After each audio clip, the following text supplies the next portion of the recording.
permission police है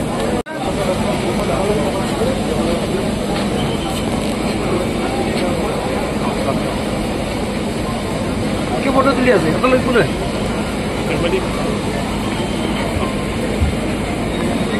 কাট তুলছিয়া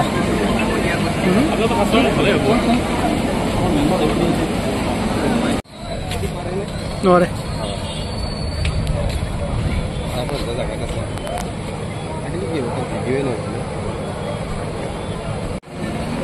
মাননীয় মুখ্যমন্ত্রী মহোদয়ে কৈছে যে কোনো মানে কাউন্টিং হলতে আমার মানে নির্বাচনের পঞ্চায়েত নির্বাচনের যে কোনো মন্ত্রী বিধায়ক বা সাংসদর প্রবেশ নিষেধাজ্ঞা